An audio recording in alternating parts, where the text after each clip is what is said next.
Experiencias cercanas a la muerte, ECN. Eventos que ocurren cuando una persona está al borde de la muerte o que ya está clínicamente muerta y que se relatan después de su recuperación.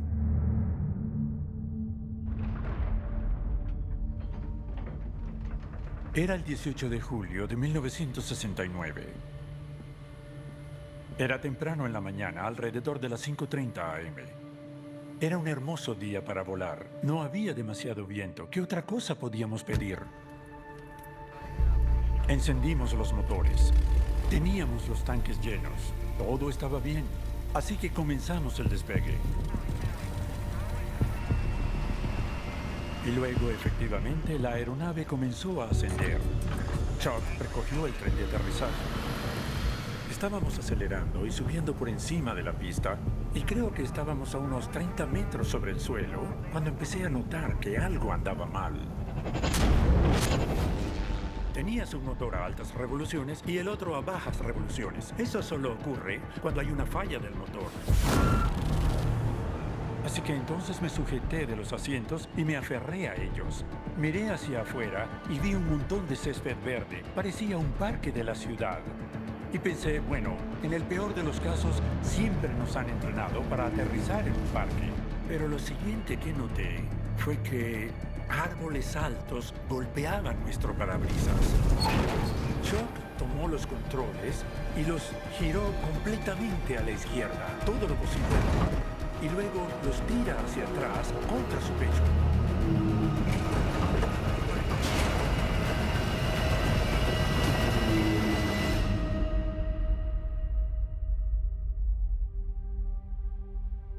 De repente me encontré sobre el lugar del accidente,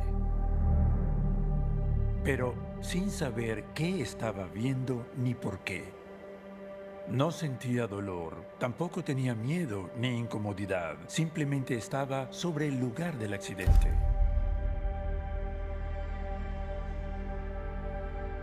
Podía ver el avión y podía ver al piloto. Mis ojos se fijaron primero en un piloto. Era Gene.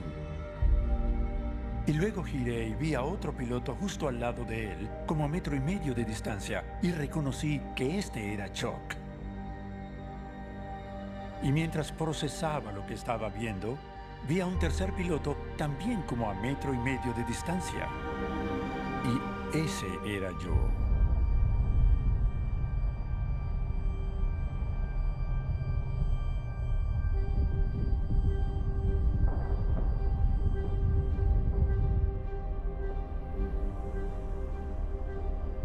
Imagina que lo que vivimos aquí en esta tierra, en realidad se está viviendo en una pintura plana, en blanco y negro, en una pared. Y la muerte es la separación. Entonces, cuando morimos, nuestro espíritu se separa de nuestro cuerpo físico.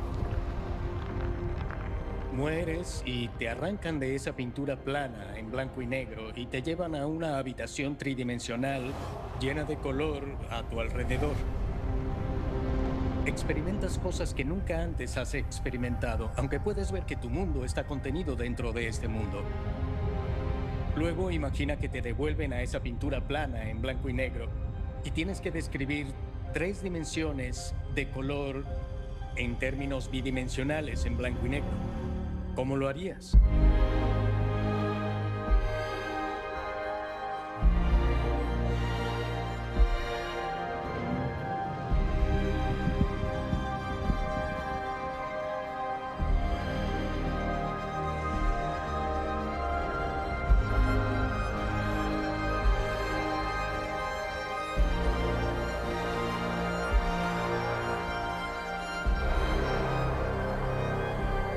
Después de la muerte.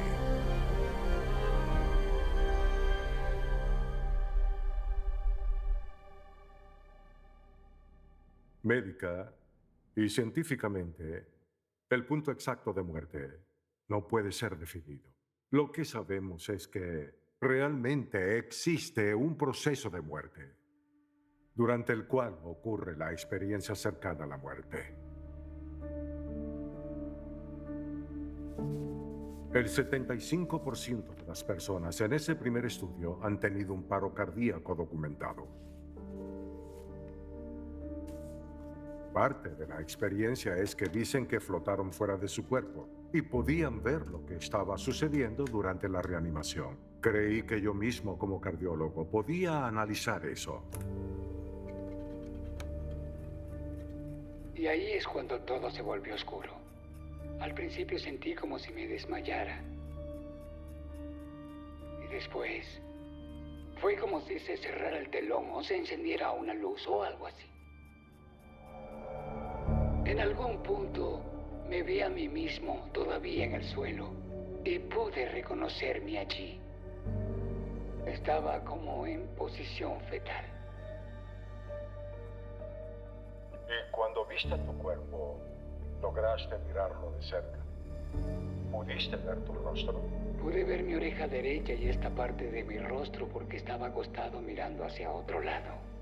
¿Cómo te sentiste cuando estabas en ese estado? Bastante enérgico. Me sentí alegre. Yo pensé, aquí sucede algo que nadie más en el mundo sabe. ¿Le has contado a muchos tu experiencia? Usted ha sido el único. ¿Por qué? Pensarían que yo estoy loco.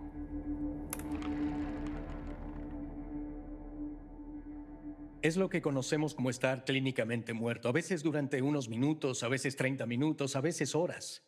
Pero luego la medicina moderna, o quizás un milagro, no lo sé, los revive y son capaces de regresar y hablar de ello. Se puede decir que has muerto. Todas las definiciones médicas, científicas y legales establecen que una vez que cruzas esa línea roja, es decir, cuando mueres, ya no vuelves. Y me gusta decir que los médicos reviven y no que resucitan a sus pacientes. De hecho, yo era agnóstico. No sabía si creía en la existencia de un Dios. Pensaba, no sé si creo en el cielo o no, pero mi padre moría de cáncer. Y alguien le dio la primera investigación sobre lo que ahora se conoce como experiencias cercanas a la muerte. Lo vi en su mesa de noche, lo tomé y lo leí en una sola noche. Y eso despertó mi curiosidad, así que abrí mis ojos, mi mente y comencé a explorar a partir de ahí.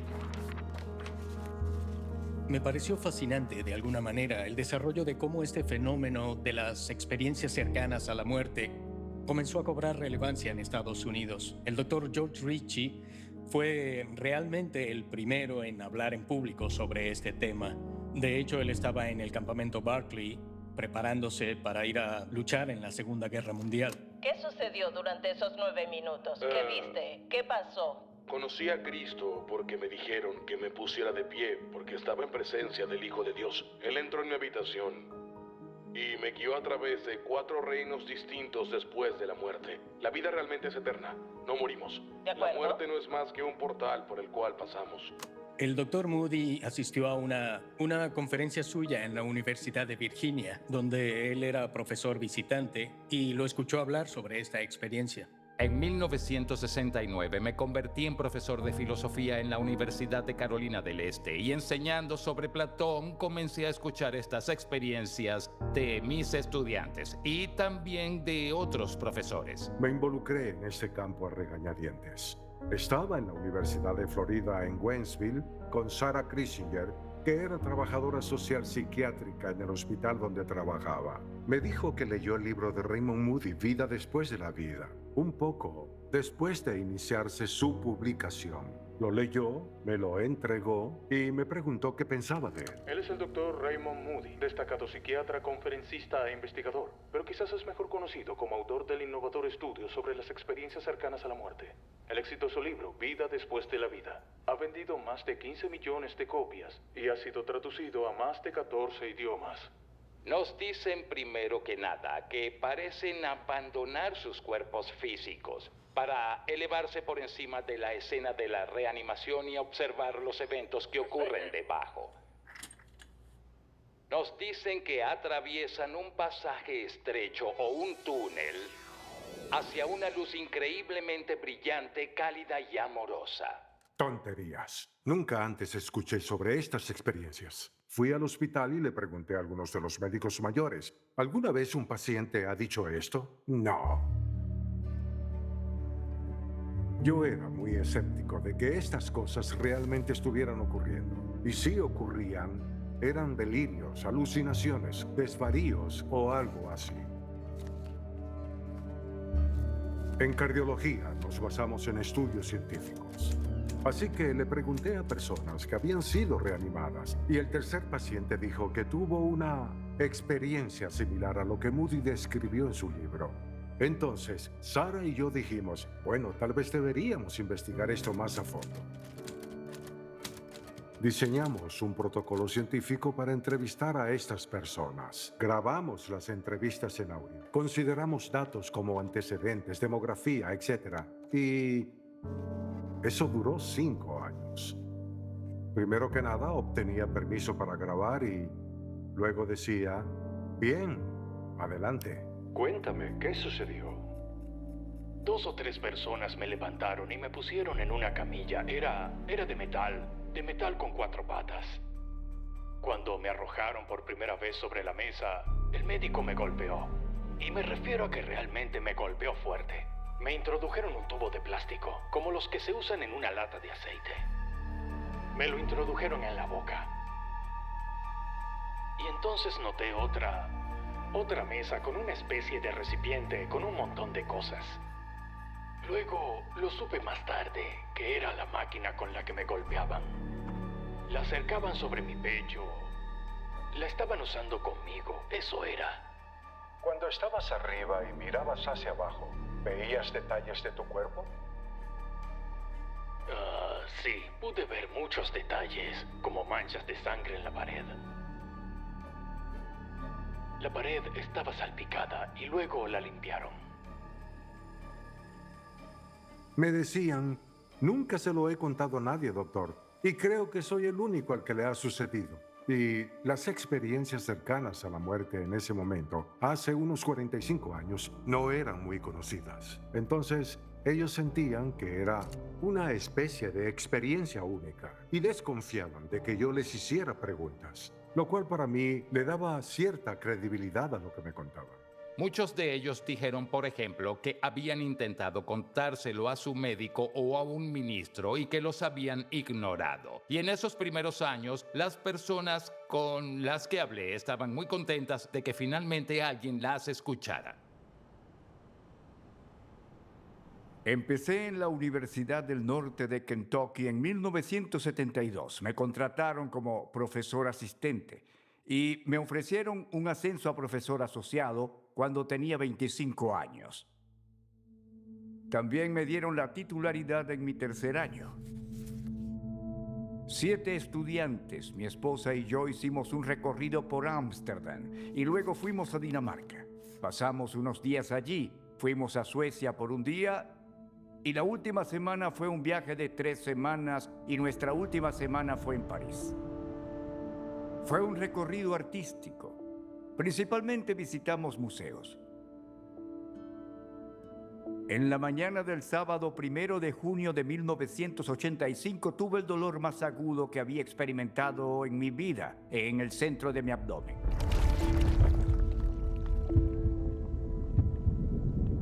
Fue aterrador porque llegó de la nada y nunca antes había experimentado un dolor tan agudo. Era como el tipo de dolor que te hace explotar la cabeza. Un médico llegó, me levantó del suelo con mucha dificultad porque no podía moverme. Él sabía lo que yo tenía y me dijo que era una perforación del duodeno, lo que significa que tenía un agujero en mi estómago. Lo que estaba sucediendo era que el ácido clorhídrico y las enzimas y las bacterias de mi estómago estaban filtrándose y migrando hacia mi cavidad abdominal. O dicho de otra manera, me estaba digiriendo a mí mismo por dentro. Sin exagerar, lo que sentía era como fuego. Mi esposa iba en la parte trasera de la ambulancia. Viajábamos a 120 kilómetros por hora. Básicamente confirmaron que si no me operaban en 1 hora, moriría. Así que me enviaron al hospital quirúrgico. Era fin de semana, no había médico disponible, no había cirujano en el hospital al que me enviaron. Así que me pusieron en una habitación. Supliqué, grité, vociferé. Mi esposa también suplicó y gritó. ¿Podría verlo alguien, por favor?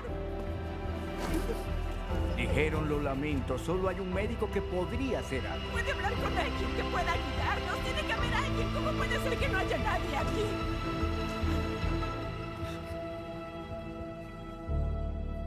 Así estuve durante 10 horas. Una enfermera cada hora me preguntaba cómo estaba. Yo le decía en francés y en inglés que me estaba muriendo y solo encogían los hombros y se iban. Tenía mucho miedo, estaba aterrado. Tenía 38 años, era muy exitoso en mi carrera universitaria. Tenía esposa, 2 hijos, una casa y 2 autos. Lo único que podía pensar era, esto no puede estar sucediendo. No puedo creerlo. La gente me pregunta, ¿cómo sabes que estabas muriendo? Me parece una pregunta muy estúpida. Cuando estás muriendo, lo sabes en cada respiración. Con cada respiración sientes que es la última. Estás aquí.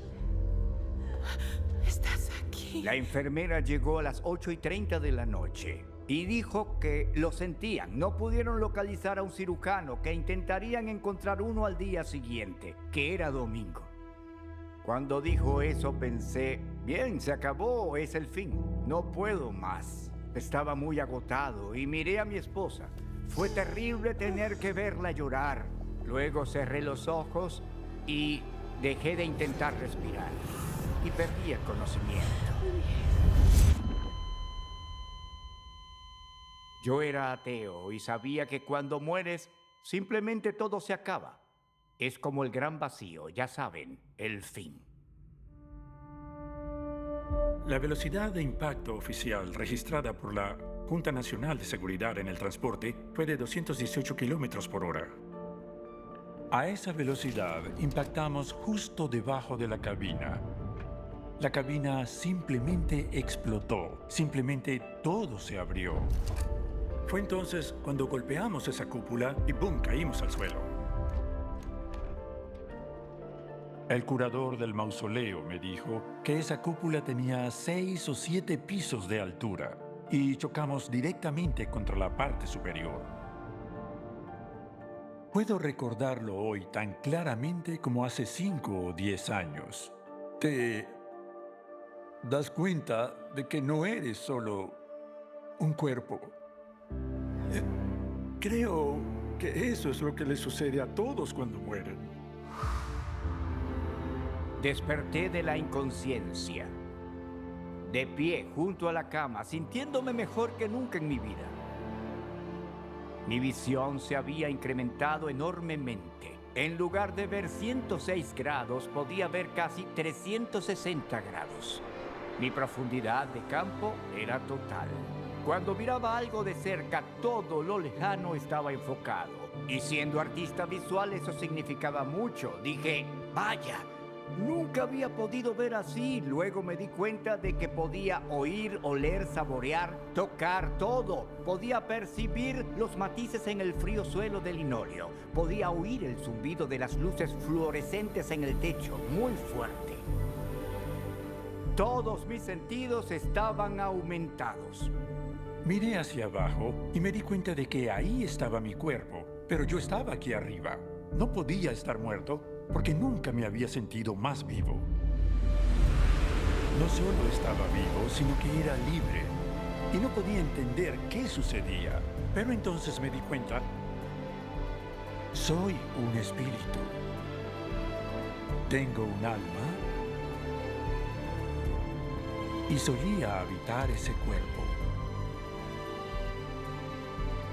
Estaba presionado contra el panel de instrumentos y no me movía. Pasaron 16 minutos antes de que llegaran los bomberos. Los paramédicos llegaron justo después. A Chuck y a mí nos metieron en la misma ambulancia y Tengo recuerdos muy claros de que veía a mi cuerpo y a Chuck y los perseguía mientras la ambulancia recorría las calles. No tengo idea de cómo explicar muchas de las cosas de las que hablo, pero realmente pude perseguir esa ambulancia sin ningún... ¿Que cómo lo hice? No lo sé.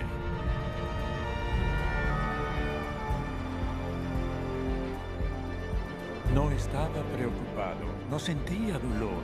Realmente no me importaba nada. Solo me preguntaba, ¿qué será todo esto?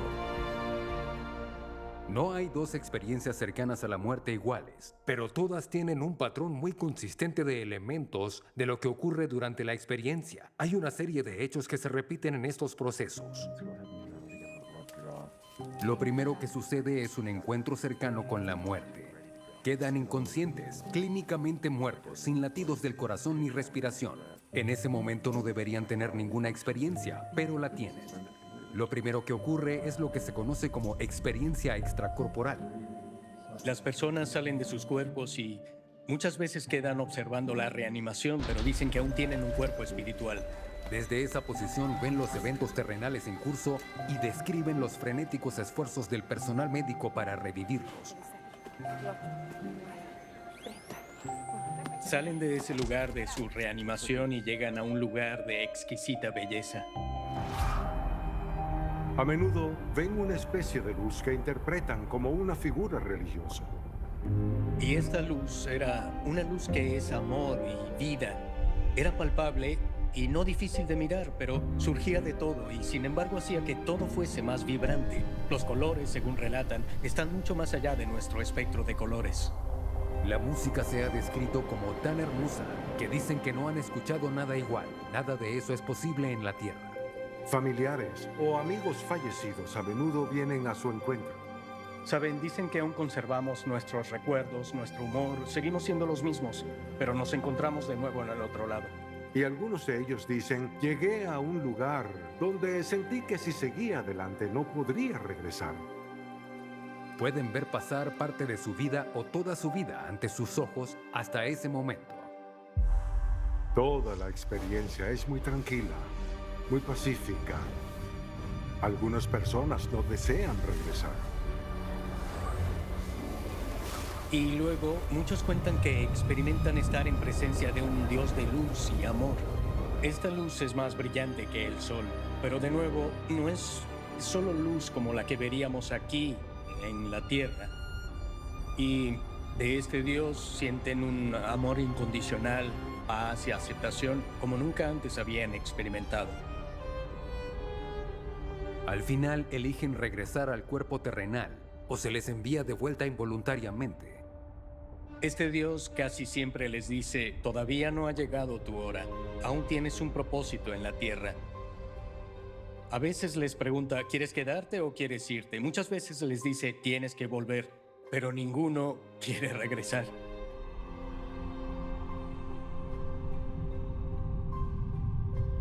No todos experimentan todas las mismas similitudes, algunos muchas, algunos experimentan 3, 4 o 5, algunos 10, 20, algunos casi todas.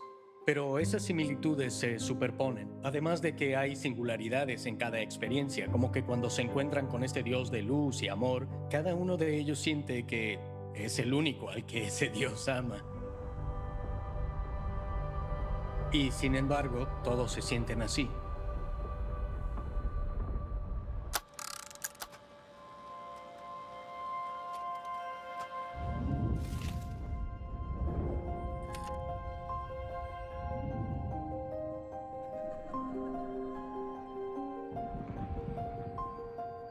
En realidad, estas experiencias cercanas a la muerte no son nuevas. Platón escribió en la República sobre un soldado que recobra la conciencia en su pira funeraria y tuvo una experiencia como esta. Pablo, en el Nuevo Testamento, quien escribió gran parte del Nuevo Testamento, creo que en el capítulo 14 de Los Hechos, es apedreado hasta la muerte en Listra y dado por muerto. Y luego se levanta y habla sobre cómo tuvo una experiencia de ir al cielo. Se presume que estas experiencias eran muy raras en el mundo antiguo. Pero cuando comencé a investigar en los años 60 y 70, la llegada de la reanimación cardiopulmonar había aumentado en gran medida el número de personas que habían estado al borde de la muerte y se habían recuperado. Así que había muchos casos. Y algunos dicen, llegué a un lugar donde sentí que si seguía adelante no podría regresar. Y hay una pregunta frecuente, y la pregunta es, ¿realmente existe una barrera? Y mi respuesta es, bueno, no he podido entrevistar a nadie que no haya regresado. Así que supongo que si cruzan ese punto, bien podría ser que no pueden regresar. No tengo evidencia que lo sostenga, excepto que tampoco tengo evidencia que lo refute. Raymond Moody se enteró de nuestro trabajo, así que nos llamó a su casa junto con otros 2 investigadores. Y ahí fue cuando conocí a todas estas maravillosas personas, Bruce Grayson, Mike Sabon y Kenneth Rin. Nos reunimos, comparamos notas y dijimos, deberíamos formar un grupo y contarle al mundo lo que estamos haciendo. Y eso se convirtió en la Asociación Internacional para los Estudios de Experiencias Cercanas a la Muerte. Después de 5 años de investigación, el Dr. Sabon terminó escribiendo un libro convencido de que esto realmente demuestra que hay vida después de la muerte. Pero más fascinante aún, publicó sus hallazgos y testimonios de lo que lo hizo cambiar de opinión en la revista de la Asociación Médica Estadounidense. Un día durante mi residencia estaba buscando un artículo acerca del cáncer en una revista cuando por accidente encontré en el título de un artículo el término experiencia cercana a la muerte. El médico que habita en mí me decía, esto es médicamente inexplicable. El artículo afirmaba que había personas que tenían estas experiencias mientras estaban inconscientes o clínicamente muertas. ¿A quién no le atrae saber qué sucede después de la muerte? He viajado por el mundo entero, desde China, Japón, India, Norteamérica, Sudamérica y toda Europa. Y la gente en todo el mundo usa la palabra luz, pero dicen que no es la luz que proviene de una bombilla o del sol, sino que la descripción universal es que es la luz de completa compasión y amor. Y la gente también dice que lo que aprendieron de su experiencia es que lo que llamamos muerte es una transición a alguna otra realidad. Así que perdieron el miedo a la muerte. La fecha era 18 de enero de 1989 y hacía un día muy frío para los estándares del sur de Texas. Por poco me detengo para tomar algo de café en un pequeño pueblo antes de cruzar todos los puentes, pero no lo hice. Las personas que iban delante de mí en la autopista sí querían café. Ellos sí se detuvieron y yo los rebasé. Eran Dick y Anita Onarreker. Había neblina y lloviznaba, todo estaba mojado. Yo sabía que tenía que cruzar algunos puentes. Había uno antiguo y muy estrecho. Estaba muy concentrado en regresar a Alvin, Texas, donde vivía. Me dirigía en esa dirección y tenía muchas ganas de ver a mi familia, a la que había extrañado durante 3 días, especialmente a mi esposa. Lo que no sabía era que había un empinado terraplén allí. Era como entrar en un túnel porque tenías esa gran estructura de metal sobre ti y a ambos lados. Solo se podía ver hasta el final del puente y luego la carretera subía, así que no podía ver más allá del final del puente. De la nada salió un camión y chocó conmigo.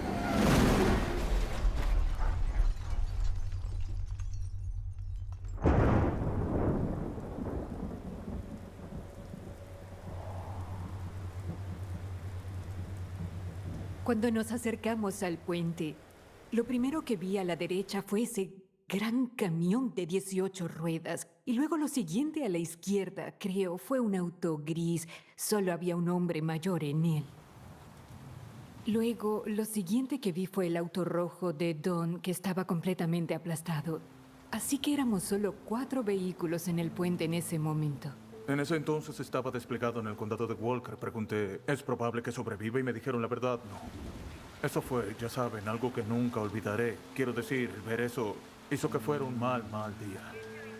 El tráfico estaba detenido en ambas direcciones porque en ese entonces ese era el único puente que cruzaba ese lago. De hecho, Dick Onarreker y Anita tuvieron que dejar su auto y caminar hasta el puente para llegar al lugar del accidente. La policía se acercó primero a Dick y dijo, ni siquiera se molesta en revisar a ese hombre. Yo ya lo hice y no tiene pulso. Y luego Dick lo revisó y no pudo encontrarle pulso. En esta imagen del choque se puede ver la trayectoria del camión al pasar por encima. Cuando el camión me golpeó, literalmente llevó este brazo sobre mi hombro hasta el asiento trasero. El volante se incrustó horizontalmente en mi pecho. Mi cabeza golpeó contra el costado de metal del interior del auto. Mi pierna derecha se rompió en la rodilla. Debí haberme deslizado un poco en el asiento porque fue golpeada desde ese ángulo y cuando lo hizo, literalmente me cortó la pierna izquierda justo en la rodilla. Y 12 centímetros del fémur salieron despedidos del auto y nunca se encontraron.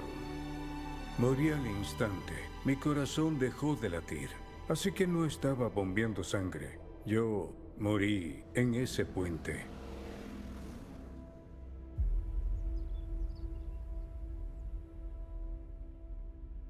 Soy cirujana ortopédica especializada en columna vertebral. Y sé que los médicos pasamos toda nuestra carrera evadiendo la muerte. Creemos que si somos inteligentes, si estamos bien entrenados y si hacemos un buen trabajo, podremos controlar los resultados, controlar las variables y engañar a la muerte. Mi esposo y yo éramos ávidos kayakistas. El kayak es desafiante y emocionante. Comenzamos a descender por el río. Pasamos por las primeras caídas. Era un río de mucho caudal, una corriente alta, fuerte. Otra persona aparentemente se tambaleó y terminó de costado en la entrada del canal. Así que mi única opción fue desviarme y pasar por encima de la parte principal de la cascada. Y la parte delantera de mi bote quedó atrapada. Y el bote y yo quedamos completamente sumergidos bajo 2 o 3 metros de agua.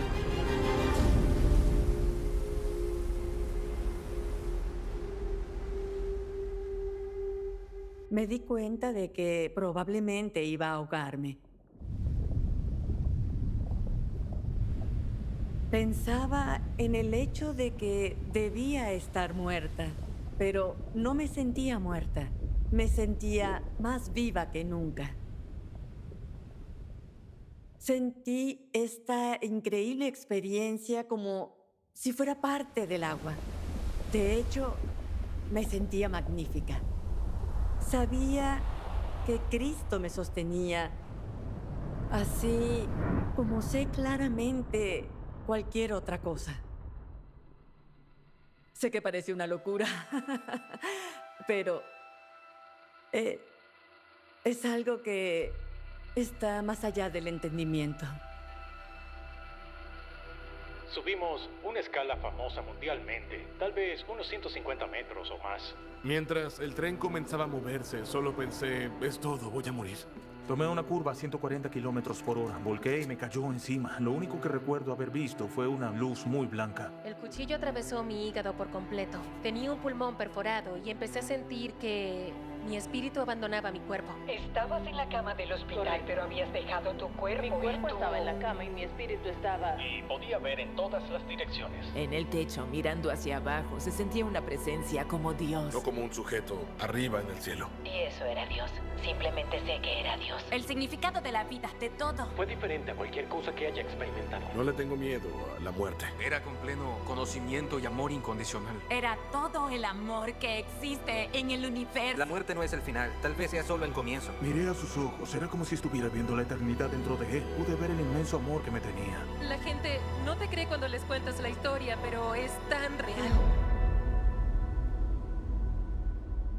Luego de casi 30 minutos, tiempo suficiente para que pasaran del modo rescate al modo de recuperación del cadáver, podía ver ese cuerpo hinchado y morado, pero nunca me sentí viva y luego muerta. Nunca me sentí consciente e inconsciente.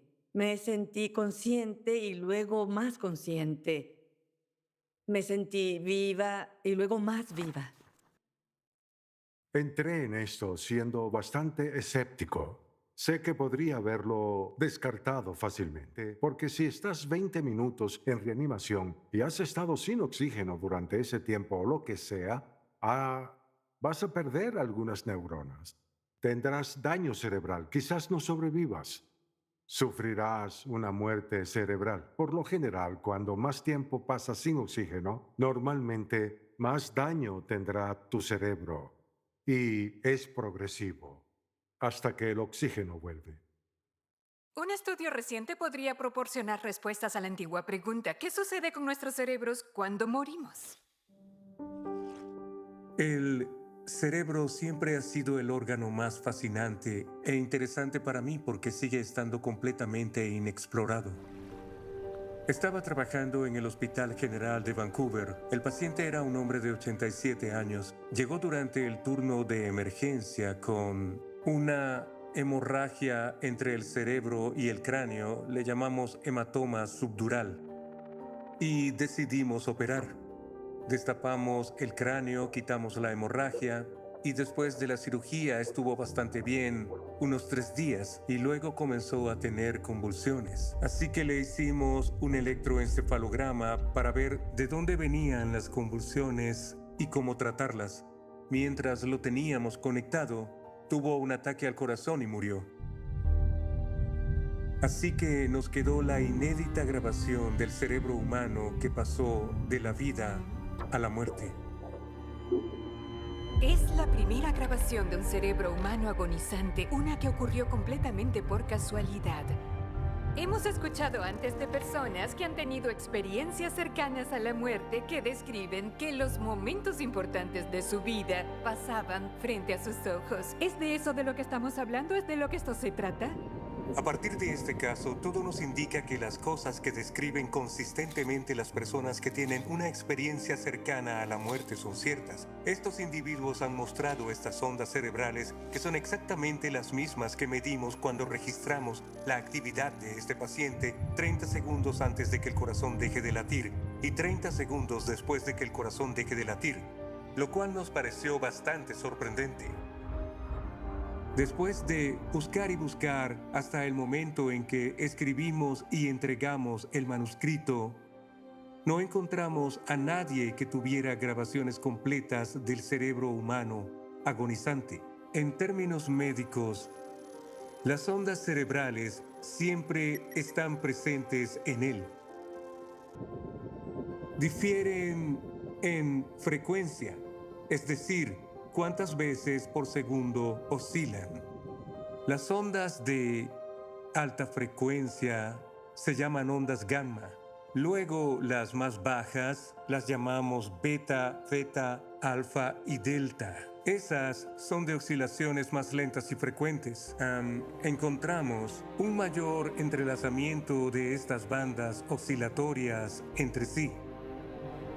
Observamos cómo, por ejemplo, las ondas theta que se asocian con el recuerdo y la memoria se acoplan con las ondas gamma. y encontramos un mayor acoplamiento de ambas después de que el corazón dejara de latir. El cerebro es una máquina de predicción diseñada para la supervivencia. Así que cuando vemos algo, generamos una señal e interpretamos la respuesta. Hay todo tipo de respuestas que el cerebro genera. La única que podemos medir en este momento es el movimiento. No podemos medir lo que llamamos pensar. ¿Podrían medirse las emociones? ¿Los sentimientos? No sé qué responder. Hasta ahora no podemos medir estas cosas. Sabemos que el cerebro de alguna manera hace estas cosas, pero quizá nunca sepamos qué sucede exactamente. Y tal vez eso tampoco sea lo más importante. Si la ciencia puede contribuir, incluso con un porcentaje mínimo, y deslumbrar un poco sobre la naturaleza del cerebro humano agonizante, si pudiera ir a mis pacientes y decirles que tal vez su ser querido está reviviendo algunos de los mejores recuerdos de su vida, de alguna manera facilitaría las cosas. Así sabrán que no están sufriendo. Eso creo ayudaría mucho a los pacientes en ese momento tan difícil.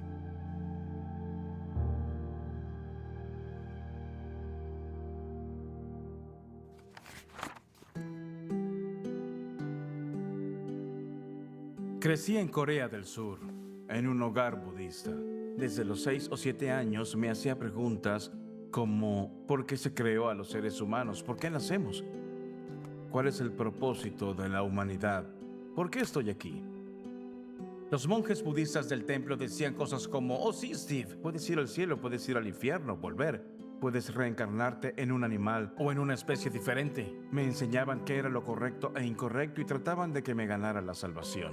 Mi madre era enfermera, fue reclutada por un hospital para veteranos en Boston.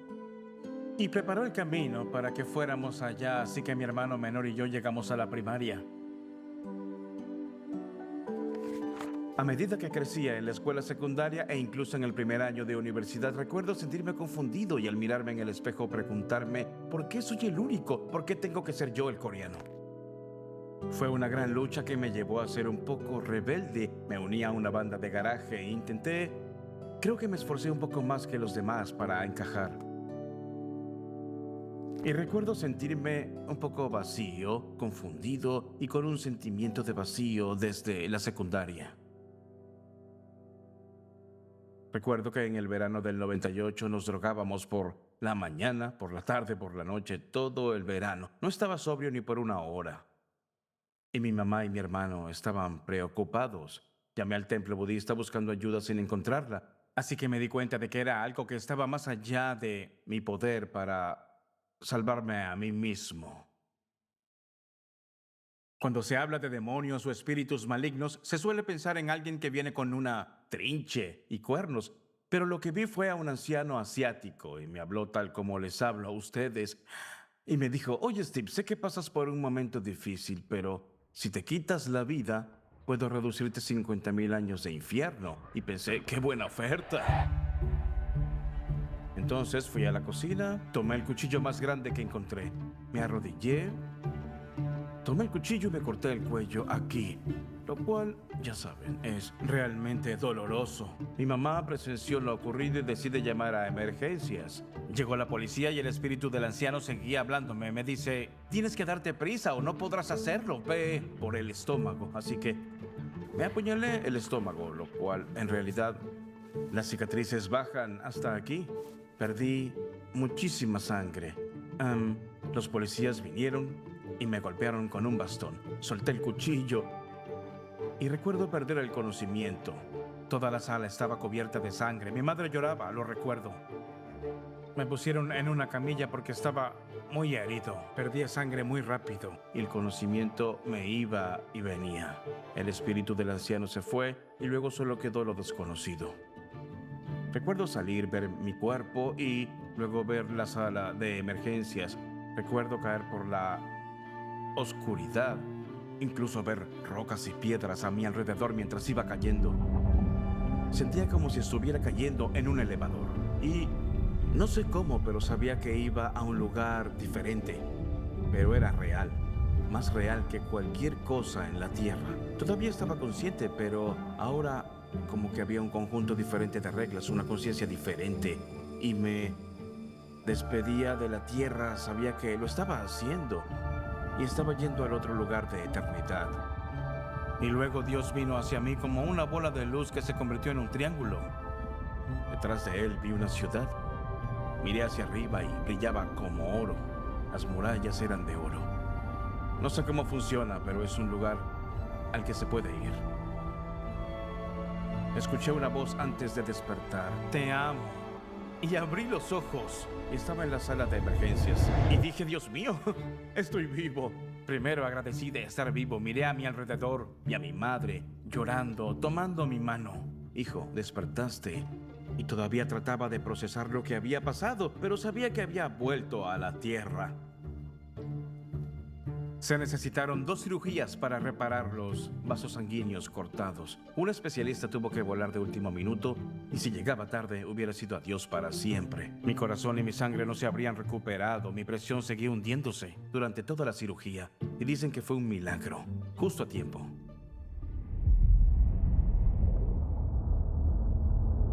De una cosa estoy seguro, solo se vive y se muere una vez.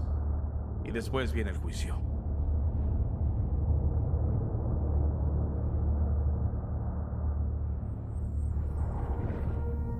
Creo que hay mucha gente que se aprovecha de esto, de la novedad y la gran fascinación de esta experiencia.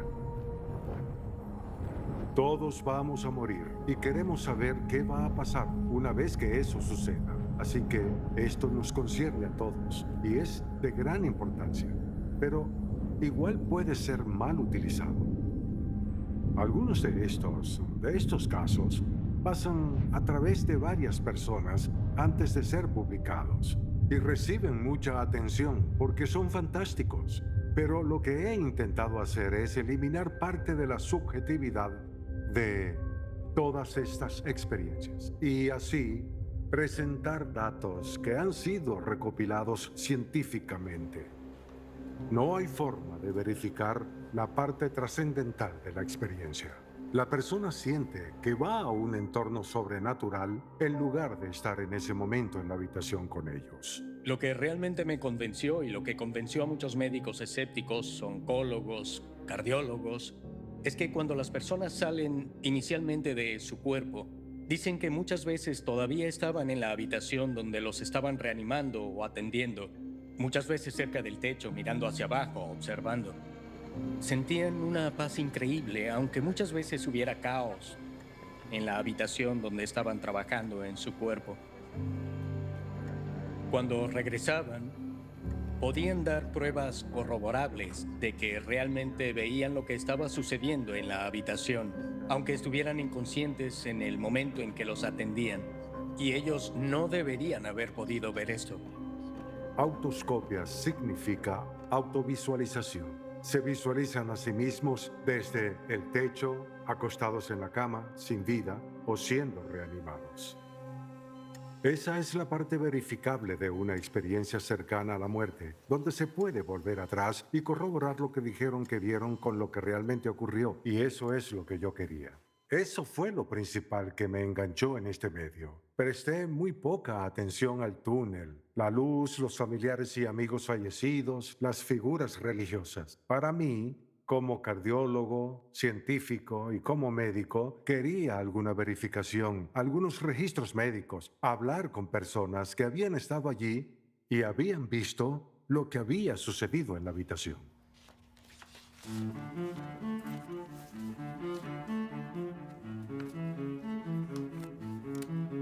A principios de los años 90, cuando era médico residente en neurocirugía en Phoenix, en el Instituto Neurológico Barrow, era uno de los mejores en el mundo. Era como la catedral de la neurocirugía. Estaba bajo tutela del presidente, el Dr. Robert Spetzler. Él es reconocido mundialmente. Había una paciente llamada Pamela Reynolds que acudió a él. Lo que teníamos era un caso de aneurisma que estaba en la base misma del cerebro. Era una bomba que podía reventar y causar una completa catástrofe. Estaba justo en la base del cerebro y por eso es tan increíblemente difícil llegar ahí. La ubicación anatómica de la arteria basal es territorio desconocido para los neurocirujanos. La sometimos a una operación, un procedimiento bastante inusual, conocido como animación suspendida. Entré varias veces en el quirófano porque era un caso de animación suspendida y esos son fascinantes. Si quisieras hacer un experimento de laboratorio, esta sería la forma perfecta. La ingresaron al quirófano e inmediatamente la sometieron a anestesia general. Los procedimientos de animación suspendida requieren de equipos de profesionales médicos y quirúrgicos, todo diseñado para 1. Reducir al mínimo la temperatura corporal del paciente. 2. Drenar toda la sangre de su cuerpo. 3. Mantenerlos en un estado de animación suspendida, con la función cerebral apagada. Y detener por completo el corazón. Le pusieron unos dispositivos en sus oídos que emitían clics de 95 a 100 decibeles. Si el clic sonaba y veías un pico en el encefalograma que medía el tronco cerebral, entonces sabías que estaba activo. El corazón ya no late y el cerebro ya no sigue funcionando. Se trataba de lograr que esos clics no provocaran reacción alguna en el tronco cerebral, es decir, que no hubiera actividad alguna. Así que podemos decir que estaba totalmente aislada del entorno físico y, médicamente, ella estaba en lo que llaman paro circulatorio hipotérmico. Detienen todas las funciones. Estaría clínicamente muerta durante toda la operación. Ella tuvo una experiencia en 3 partes. La primera fue la parte autoscópica cuando Spetzler comenzó a operar el cerebro.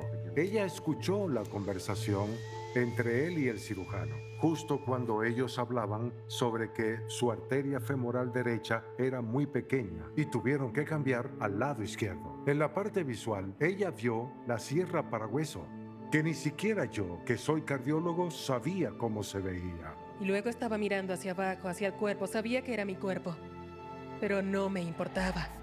Mi punto de vista era como si estuviera en el hombro del médico. Recuerdo el instrumento en su mano. Parecía el mango de mi cepillo de dientes eléctrico. Y luego ella dijo que había una bandeja de instrumentos a la derecha del doctor, que parecía el juego de llaves mecánicas que solía tener su padre. Y el resto fue lo mismo que en otras experiencias autoscópicas, y entre esas 2 experiencias que ella describe como una sola experiencia continua, tuvo otra trascendental. Sentí una presencia. Siento como que me di vuelta para mirar un punto de luz. Y bien, ¿cómo sabemos que la experiencia trascendental ocurrió cuando le drenaron la sangre de la cabeza? No lo sabemos. Solo podemos inferirlo, pero no probarlo. Las otras están ancladas al tiempo, pero la del medio no lo está. Pam despertó, creo que, al día siguiente. Como con cada paciente, la visité en la unidad de cuidados intensivos antes de la ronda del jefe. Ella estaba despierta y hablamos. Ya saben, las preguntas de rutina. ¿Cómo te sientes después de que le quitaran el tubo de la garganta y pudiera controlar su vía respiratoria y ya estaba volviendo en sí? Bueno, tenía muchísimo de qué hablar. Y comenzó a describir algunos detalles sobre su operación. Y mientras hablaba, yo me asusté. Habló sobre sus vasos sanguíneos y su ingle, que habían sido canulados y que eran muy pequeños. Que su corazón tuvo que ser desfibrilado 2 veces. Me dio detalles que simplemente no debería saber. Terminé lo más rápido que pude con la conversación. Pam, necesitas descansar. Volveré más tarde. Fui con mi jefe y le dije al Dr. Spetzler, tiene que hablar con Pam Reynolds. Me dijo cosas que simplemente no debería saber. Algo pasa aquí. Funcionalmente hablando, Pam estaba muerta. Por lo general, cuando las personas están saliendo de un sueño por la mañana, sienten que están volviendo a la realidad. Pero las personas que tienen una experiencia cercana a la muerte dicen que cuando entran en esa experiencia, es esta vida la que se vuelve onírica. Las personas sienten que cuando desde el punto de vista del mundo están muriendo, en realidad están despertando a una realidad en la que este estado de existencia en el que estamos ahora parece un sueño o como si estuviéramos dormidos.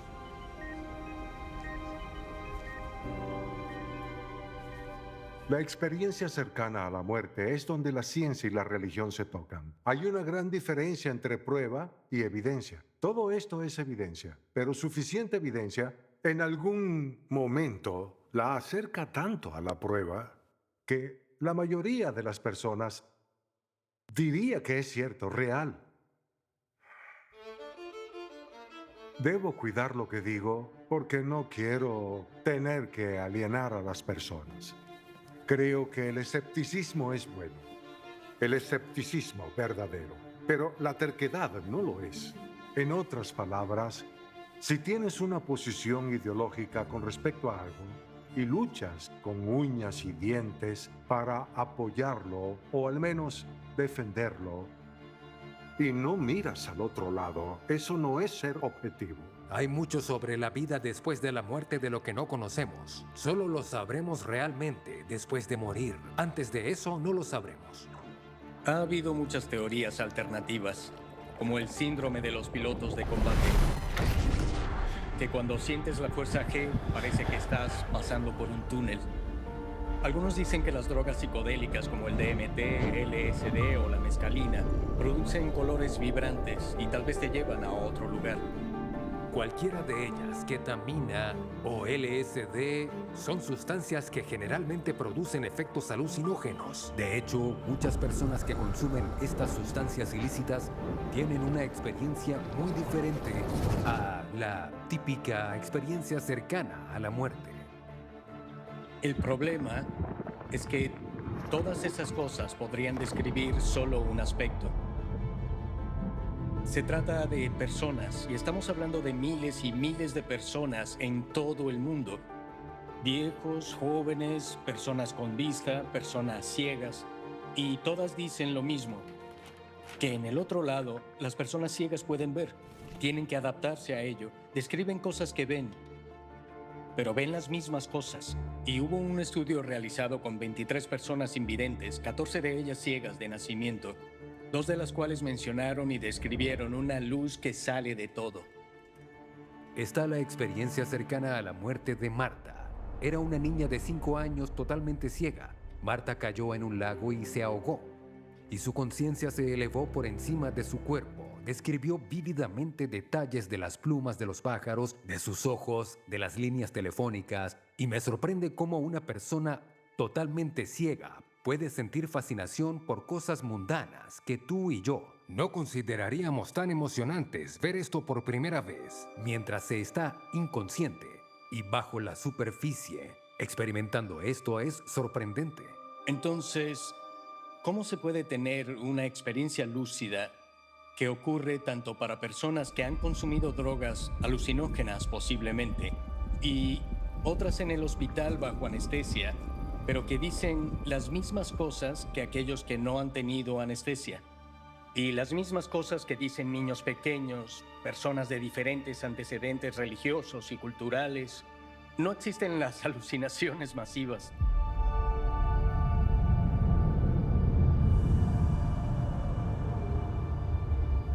Justo cuando el camión me golpeó, vi las puertas del cielo.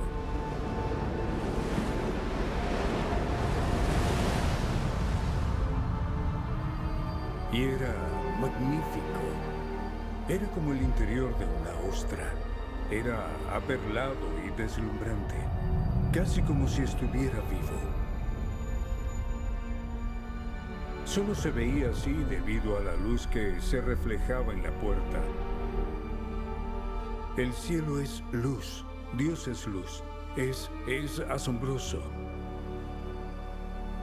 Una de las cosas más difíciles de hablar sobre el cielo es que tienes que hacerlo con palabras terrenales y no hay palabras terrenales que le hagan justicia.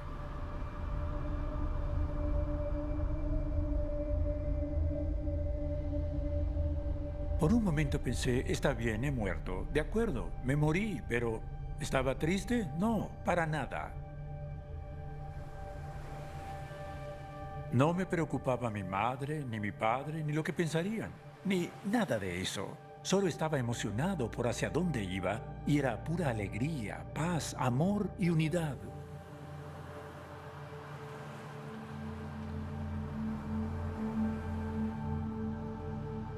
Me rodearon personas que amé en vida.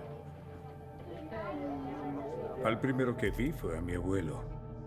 Nosotros éramos muy cercanos. Lo vi por última vez en su ataúd y no se veía nada bien. Y estando frente a las puertas del cielo, allí estaba él recibiéndome. Y se veía muy bien. Extendió sus manos hacia mí y habló un idioma que no conocía, pero logré entender y dijo: bienvenido a casa, Tony.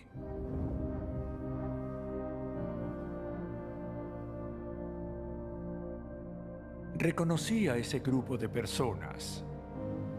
Ellos me miraban con tanto amor.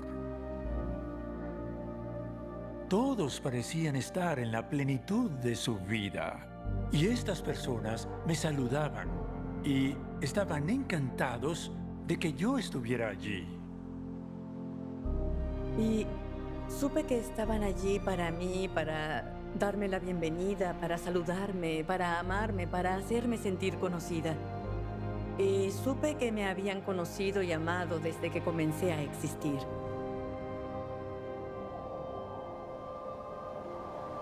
La música era sublime. Miles de canciones sonando al mismo tiempo sin caos.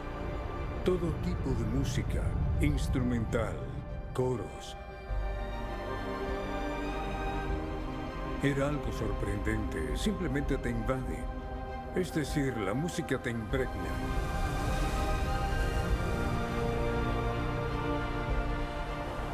Mis sentidos eran increíblemente vívidos. El tacto, el gusto, el olfato y la audición era simplemente la cosa más real que me haya sucedido. Luego de saludar a todos, se apartaron y pude ver a través de la puerta. Había un largo bulevar que realmente dividía la ciudad y parecía estar hecho de oro. Muchas de las cosas que tenemos aquí también están allá, pero mucho más gloriosas y perfectas. Quería subir la colina y postrarme a los pies del gran Dios de toda la creación y decir: gracias por dejarme estar aquí. Ese era mi objetivo.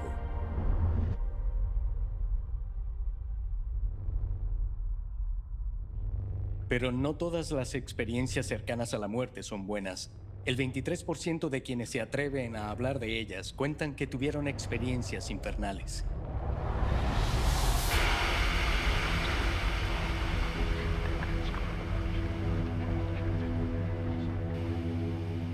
En ese entonces me sentía realmente vacío.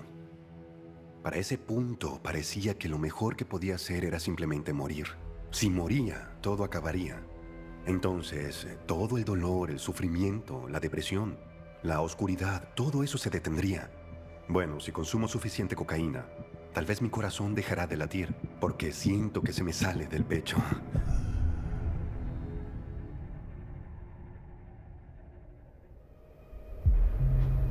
Pero no vi una luz brillante, sino un túnel oscuro. Sentí como si alguien me hubiera sujetado y me dejara caer en esta oscuridad. Y comencé a caer por ese túnel que parecía ser infinito. Era como un abismo sin fondo. No sé cómo, pero ya no estaba drogado. Todos mis sentidos estaban al máximo. Sabía que había muerto, y fue uno de los momentos más aterradores de toda mi vida. Y caigo por ese túnel que parecía interminable. Voy como a 1000 kilómetros en caída libre. Y pensé, si voy al infierno, tiene que haber un error, porque nunca maté a nadie, no robé un banco, soy una buena persona. No soy un mal sujeto, al único que lastimé fue a mí mismo. Cuando empecé a justificar lo bueno que era, la velocidad aumentó, como a 2000 kilómetros por hora. proceso se aceleró. Era como, ahora sí que vas al infierno. Recuerdo que en ese momento grité con desesperación. Dije, Dios, tienes que venir a ayudarme, porque te necesito. Si realmente existes, te necesito ahora. Así que tienes que venir.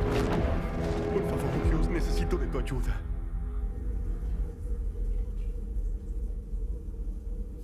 En la cama donde estuve había un cuerpo.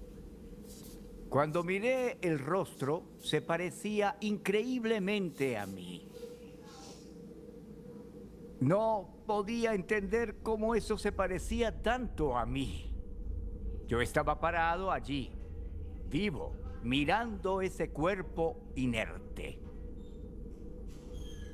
Lo otro que me molestaba era que mi esposa no me respondía. Al principio empecé a hablarle amablemente y luego yo empecé a gritarle.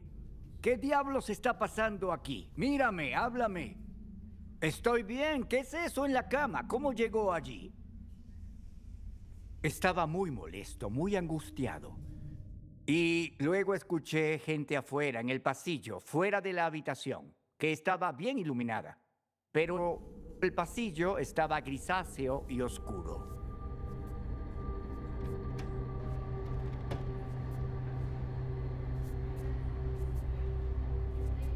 Había un grupo de personas en el pasillo, lejos de la luz de la habitación.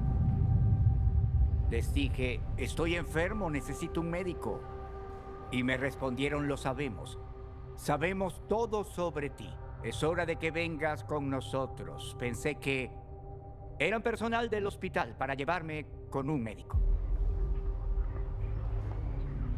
Cuando salí de la habitación y entré al pasillo, no puedo explicar cómo lo supe, pero no podía volver a entrar en la habitación. La puerta no se cerró, pero sabía que era imposible para mí volver a la luz de la habitación. Dudé un poco y las personas dijeron, deprisa, vámonos, ya no podemos esperar. Hemos estado aquí mucho tiempo esperándote. Date prisa. Entonces cedí y me fui con ellos de inmediato. Me rodearon y me llevaron hacia esa penumbra.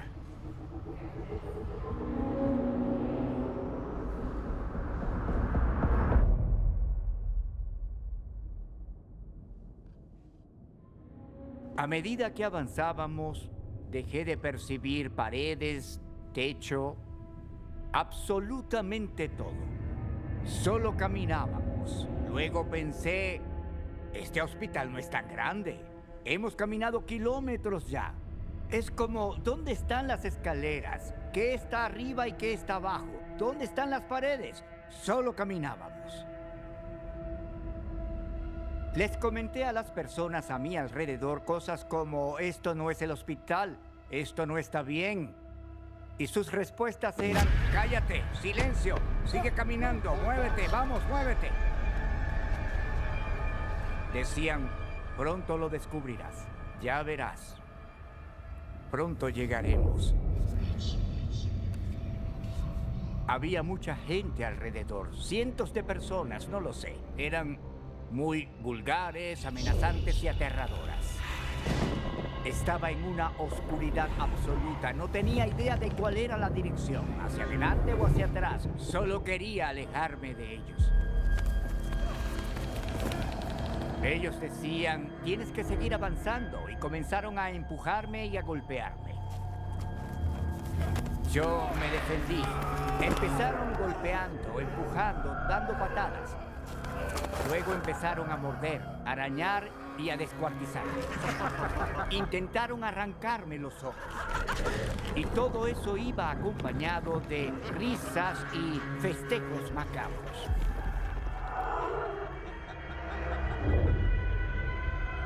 Pensé en mi vida y todo parecía carecer de sentido.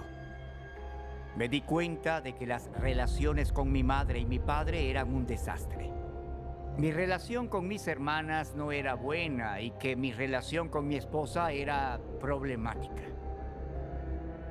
No me sentía orgulloso. ni satisfecho de mi relación con mis 2 hijos. Me hundí en un abismo de desesperación y desesperanza que no puedo describir ahora. Mi mente me ofreció un recuerdo de cuando era niño y asistía a una escuela dominical y cantaba "Jesús me ama". Cuando era niño y tenía miedo, como cuando tenía pesadillas o lo que fuera, le rezaba a él, y él ahuyentaba a los leones, tigres y osos. Cuando era niño, era como casi siempre lo imaginaba, como un superhéroe. Jesús era como un superhéroe, era así. Para mí era un héroe. Así que, en mi completa desesperación, lo llamé. Apareció una pequeña estrella en el cielo y rápidamente se hizo más grande y más brillante. Empecé a moverme sin rumbo, sin control. Ya no quería tener que ver con eso. Empecé a salir de la habitación. Luego me di cuenta de que había dejado el hospital y ahora viajaba casi como un cohete, saliendo de la atmósfera como en el espacio profundo. Eso era alucinante. Me di cuenta de que ya no estábamos en el suelo, nos estábamos moviendo hacia arriba, derecho hacia arriba. Entonces tenía mi cara enterrada en su pecho, estaba aferrándome a él. No quería soltarme, si lo hacía, él me soltaba, volvería a caer en ese lugar horrible. Y había un rayo de luz que iluminaba el camino hacia donde iba. Toda mi vida pasó frente a mí, y en el cielo, miles de pequeñas luces aparecieron. No eran planetas ni tampoco estrellas. Eran seres que iban hacia la Tierra. Al principio pensé que donde íbamos era una galaxia, un mundo lleno de luz. La luz que estaba mirando provenía de nada menos que del mismísimo Dios. Dentro de la luz había vida. Dentro de esa luz había amor. Pero mi cuerpo todavía seguía en la tierra. Allá estaban mi cerebro y mis ojos. Podía percibir y comprender todas estas cosas. Cuando abandonas esta tierra y entras en la eternidad, todo es cristalino.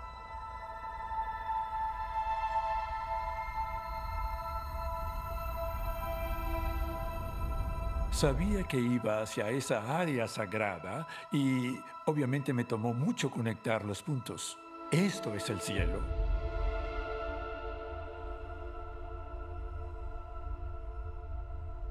Él me habló por primera vez, con su voz. Pero era telepático, no era un pensamiento mío, era su voz en mi cabeza. Y luego dijo, hay algunas personas que quiero que conozcas. Han registrado tu vida y quieren mostrártela. Y me mostraron mi vida en orden cronológico.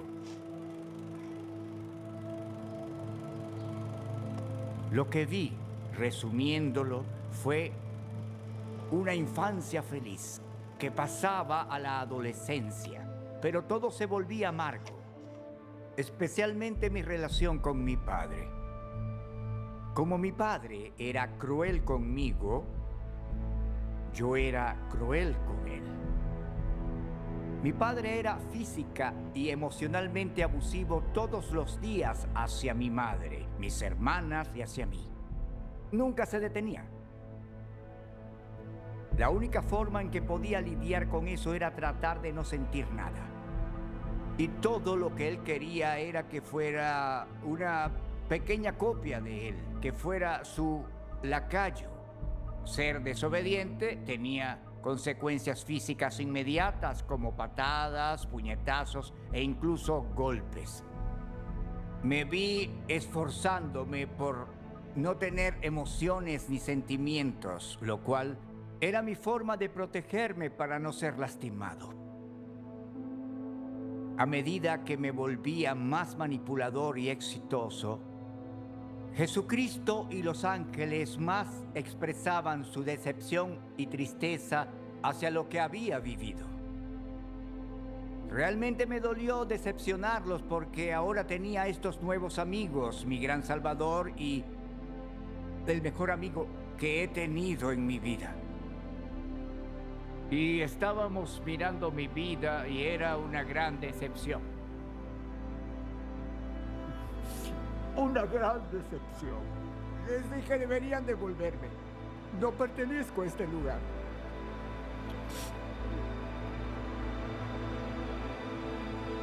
Cometieron un error y dijeron, no cometemos errores aquí, perteneces a este lugar.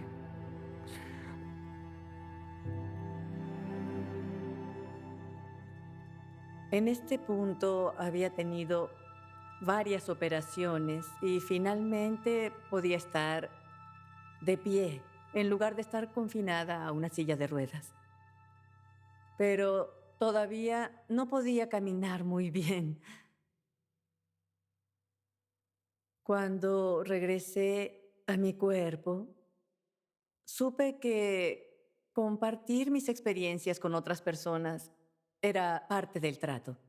Sabía que parte de la experiencia era escribir sobre ella.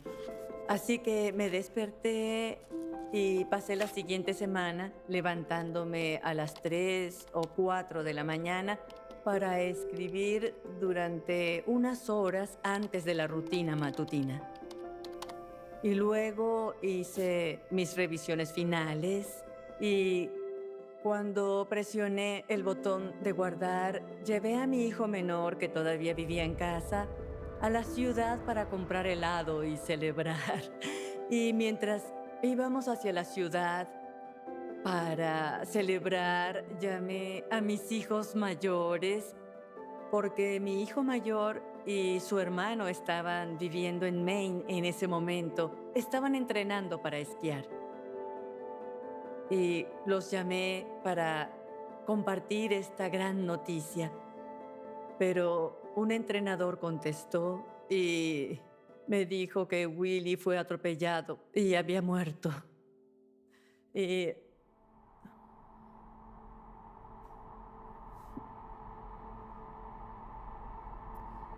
yo...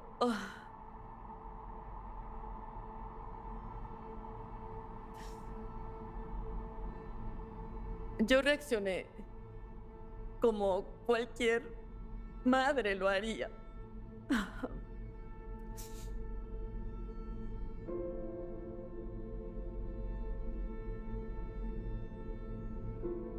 La profundidad de mi conocimiento espiritual no me protege del dolor que siento, no me protege del duelo, ni de ninguna de esas cosas. El dolor tan grande de perder a un hijo no creo que haya ninguna experiencia humana que pueda igualarlo. Estaba devastada.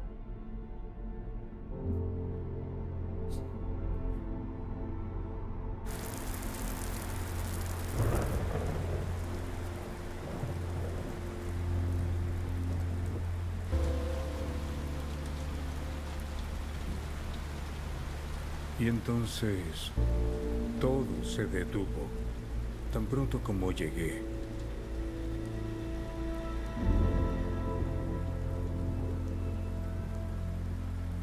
Ese accidente ocurrió a las 11:45 de la mañana. Llegué al Hospital Memorial Hermann cerca de las 6:15 de la tarde. Mientras tanto, alguien buscó a mi esposa. La llevaron a la oficina y le contaron todo. Caminé por el pasillo, entré a la oficina y entonces la subdirectora salió de su escritorio y me abrazó y me dijo, Don tuvo un accidente. Y eso es todo lo que sabemos. Me llevaron al quirófano esa noche y estuve en cirugía durante 12 horas. Al día siguiente fue cuando me di cuenta que estaba en la sala de recuperación. La sala de emergencias llamó y la enfermera dijo, él no puede sostener el teléfono, pero lo pondré junto a su oído para que te pueda escuchar. Y comencé con las preguntas. ¿Estás bien? ¿Qué pasó? Necesito ir allá, solo, ya saben, divagando. Y todo lo que escuchaba que él decía era solo quiero volver a casa. Solo quiero volver a casa. Más adelante fue que entendí que hablaba de su hogar celestial. Si hubiera tenido elección, no habría regresado. He tenido 30 maravillosos años aquí, pero preferiría estar allá. Sé lo que me está esperando, y siempre es mejor allá de lo que jamás será aquí. Así que no quería regresar, pero no tenía opción. Cayó en una depresión profunda. Yo entraba y él simplemente se quedaba allí acostado. No me hablaba, no me reconocía. Yo llevaba exámenes para calificar, me sentaba en la esquina, los calificaba y me quedaba allí hasta casi las 11 todas las noches. Luego le daba las buenas noches y me iba. Y eso me dolía porque pensaba, estás vivo. ¿No nos amas lo suficiente como para alegrarte de estar de regreso con nosotros? Y para mí eso fue lo más difícil de sobrellevar. La depresión fue más difícil de sobrellevar que las heridas físicas, que eran graves. Y recuerdo una noche, pensé, ¿sabes qué? Hoy me iré temprano a casa. Me daré una ducha caliente, me meteré a la cama y dormiré profundamente. Entonces recogí todas mis cosas y simplemente dije, bueno, supongo que nos vemos mañana.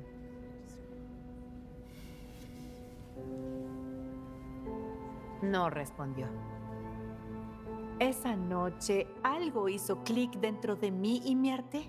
Entonces solté la mochila que llevaba, me acerqué a un lado de la cama y me desahogué. ¿Cuál es tu problema? ¿Por qué no estás contento de vernos? ¿Por qué no estás contento de estar de regreso con nosotros? Me desahogué por completo.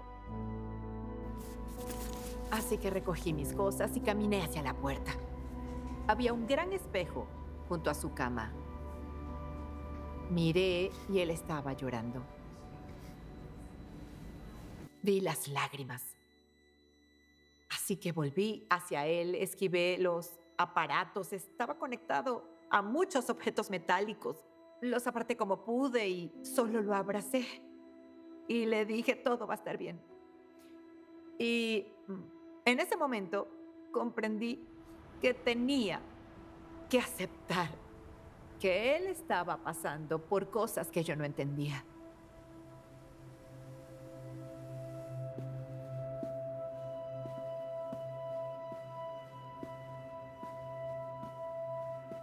Hasta que por fin terminó. Jesucristo dijo, ¿tienes alguna pregunta? Le dije, tengo 1.000.000. Me dijo, ¿qué quieres saber? Le pregunté todo lo que se me ocurrió preguntar. Y si les contara todo eso, nos llevaría varios años. Y él me dio una comprensión completamente nueva de todo. Le dije, quiero ir al cielo. Él me dijo, aún no estás listo para el cielo. Finalmente dije, ¿qué quieres que haga? Y dijo, quiero que ames a tu prójimo. Y le dije, de acuerdo, pero ¿qué quieres que haga después? Y él dijo, vas a cambiar el mundo. Yo dije, ¿con eso voy a cambiar el mundo? No lo creo.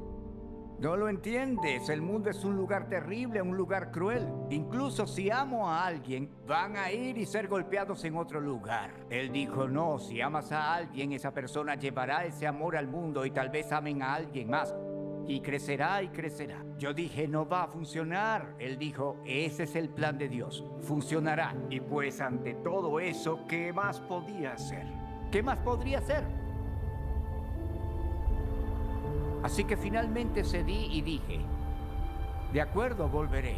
Con eso, estoy en el cuerpo, estoy en la cama.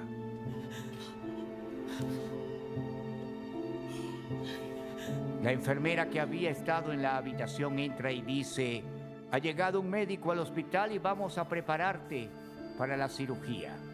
Cuando desperté supe que lo que me había sucedido era lo más importante en mi vida. Porque ahora mi vida tenía un verdadero significado y propósito. Quedé muy débil. Venía de una cirugía de muchas horas. Pasé la mayor parte de la mañana tratando de pensar en cómo le iba a contar a mi esposa lo que había sucedido. Le dije, todo se resume en amor. Ella dijo, te amo. Y yo dije, sé que me amas, pero todo eso se reduce en amor. Ella dijo, ¿de qué estás hablando? Y yo dije, es un océano de amor.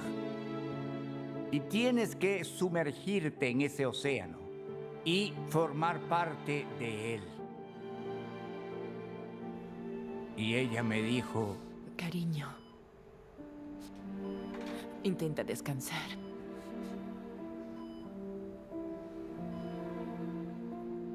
ahí estaba yo, le estaba dando un resumen de la sabiduría de Dios.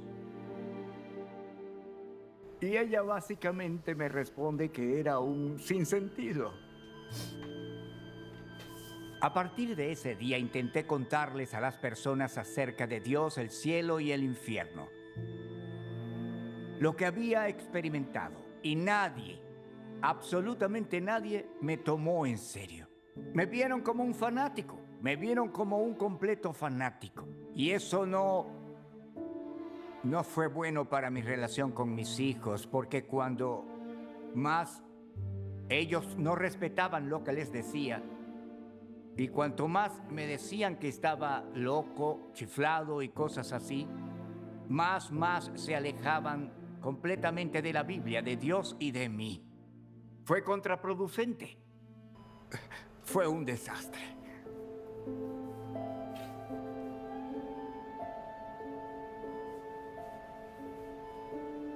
Mi esposa me abandonó. Puso a los niños en mi contra. Todos me repudiaron. Mis hijos no quieren tener nada que ver conmigo. Creen que soy un loco fanático. Pero todo se va a resolver.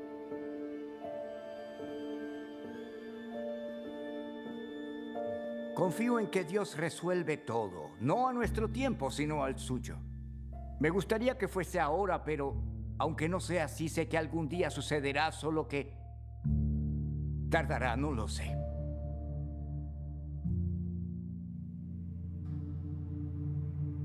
Un par de años después, cuando descubrí lo de la experiencia en el cielo, la gente me preguntaba, ¿no estás enojada de que no te lo haya contado? Ah, la verdad, no, me sentí aliviada, porque ahora entiendo. Es decir, si has estado en el cielo, ¿por qué querrías volver a un dolor como en el que él estaba? Diariamente estaba con todos estos dispositivos conectados a mí y sin poder moverme en absoluto. No podía hacer nada por mí mismo. Un hombre de 38 y luego 39 años completamente inútil.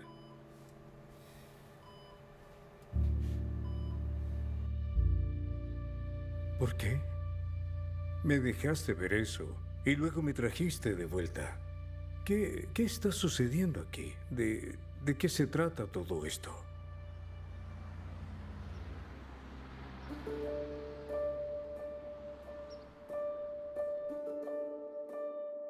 En mis estudios de psiquiatría me di cuenta rápidamente de que prácticamente todo el mundo está persiguiendo algo.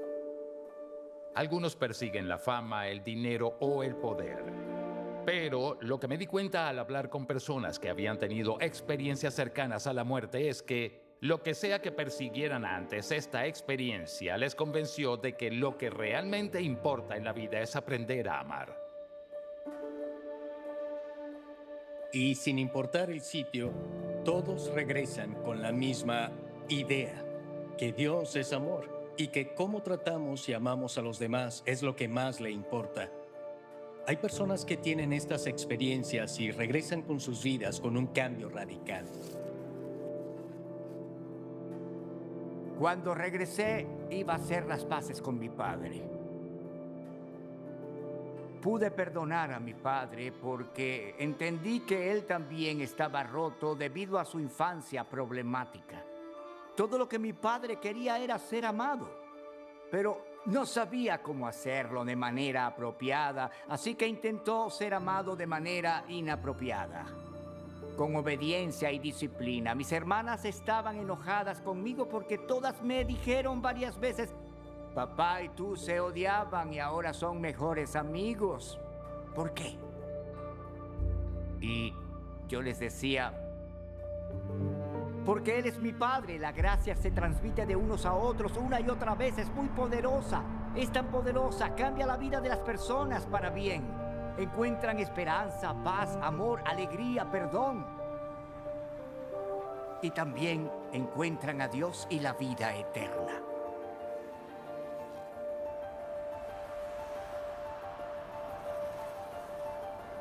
Cuando se me mostró el efecto en cadena de mis propias palabras y acciones, pude verlo a 20, 25, 35 veces distanciado de mí. Eso es una gran distancia.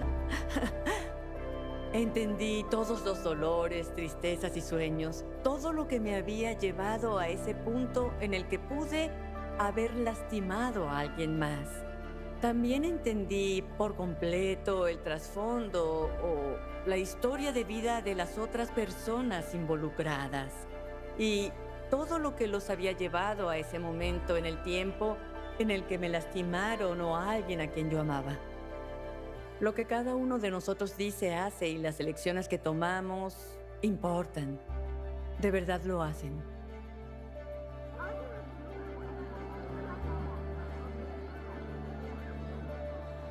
Cuando hablo sobre la muerte de mi hijo, sé que él fue a casa y estoy segura de que él tampoco quería regresar.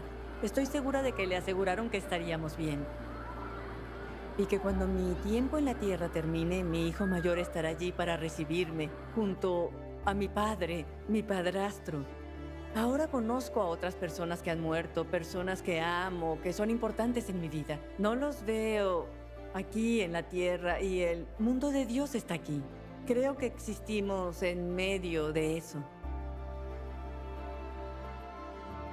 Tuve una sensación abrumadora de estar en casa, de estar donde realmente pertenezco, donde pertenecemos. Me tomó varios meses recuperarme por completo. Aún sentía mucho dolor. Me sentí un poco triste, deprimido. Ver el infierno y el cielo me cambió y me hizo priorizar a los demás. Así que a los 35 años me uní a la reserva del ejército. Me convertí en capellán. Los soldados que regresaban de la guerra se notaba que habían tenido una experiencia muy dolorosa o un daño psicológico o habían presenciado atrocidades, así que les ayudábamos con eso. Contestábamos llamadas telefónicas a las 2 o 3 de la madrugada. Íbamos con ellos a entrenamientos, pasábamos tiempo juntos. Siempre les decía que hay esperanza, que la depresión no es para siempre.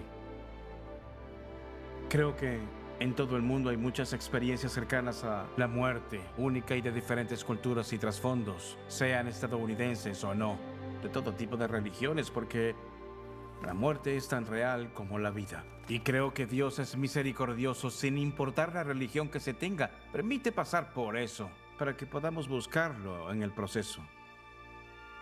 No sé por qué algunos sobreviven y otros no. Desearía no haber sobrevivido. Han sucedido buenas cosas aquí, como el nacimiento de 5 nietos. Ver a mis hijos graduarse, es decir, ha sido glorioso de muchas maneras. Pero no se compara con el cielo. Eso es más real. Esa es mi realidad. Esta no lo es. ¿Qué tenemos más en común como humanidad que la muerte? Y saber que hay esperanza más allá de esta vida. Que realmente hay belleza y relación y amor y aventura en el horizonte. Todo nuestro ser, toda nuestra historia y nuestros recuerdos no terminan y no nos convertimos en algo más, sino que continúan. La gente debería mantener la mente abierta sobre lo que está sucediendo y no aceptar todo lo que escuchan de los demás, ni de mí, ni de nadie. Sean escépticos, hagan preguntas, analicen las cosas. Hay cosas que no podemos explicar y creo que debemos documentarnos tanto como podamos. La documentación es importante. Sin eso, es solo una historia interesante y ya está. Hay un límite a lo que podemos hacer. Somos seres humanos y hacemos lo mejor que podemos. Creo que la mayoría lo hace. No tenemos todas las respuestas y no creo que alguna vez las tengamos, al menos en el ámbito científico. ¿Qué es el alma humana? Los humanos tenemos alma. ¿Sigue viviendo después de la muerte? No creo que la ciencia tenga la respuesta a esto. Solo creo que estas experiencias cercanas a la muerte sugieren que eso es posible.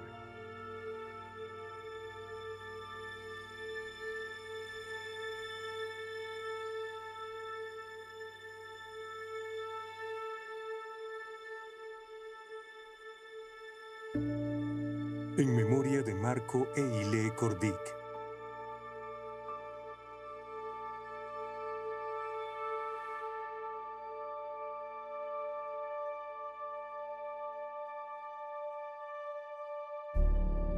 Después de la muerte.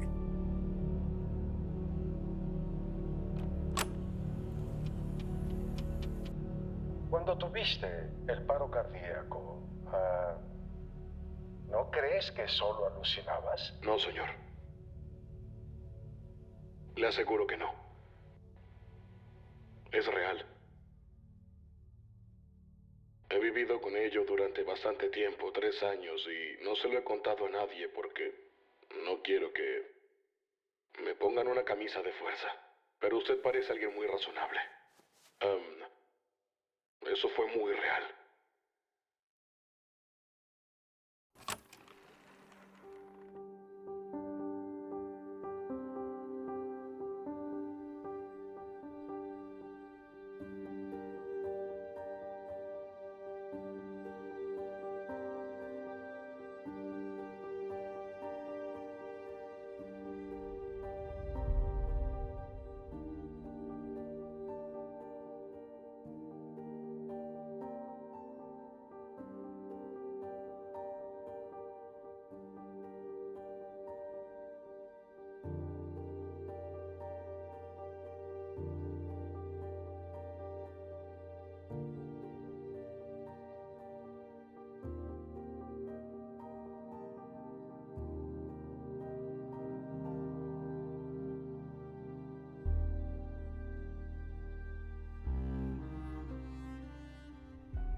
Love has no time.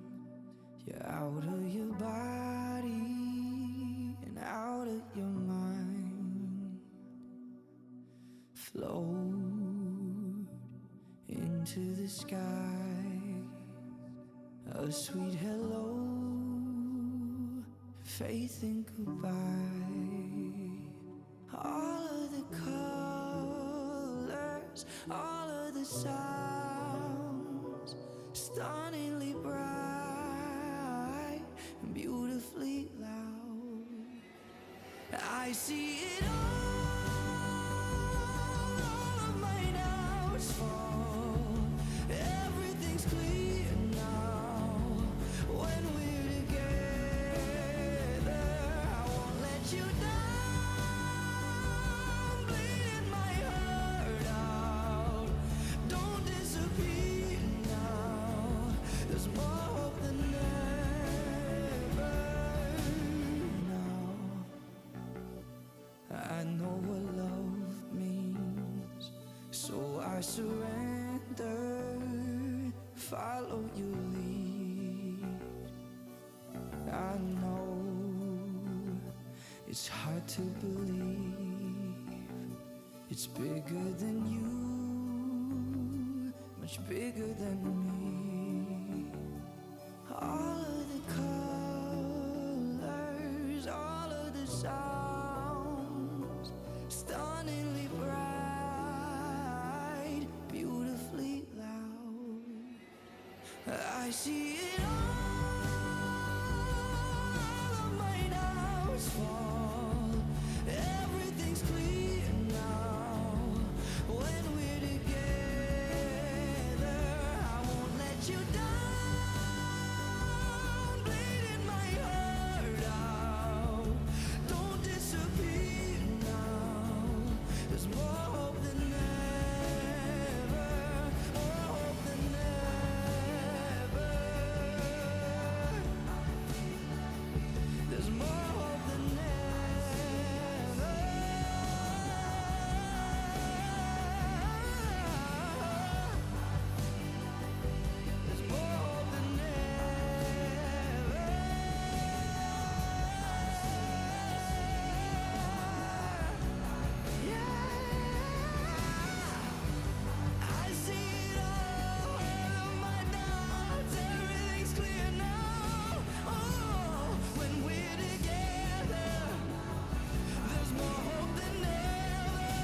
more hope than ever.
Waiting on the other side,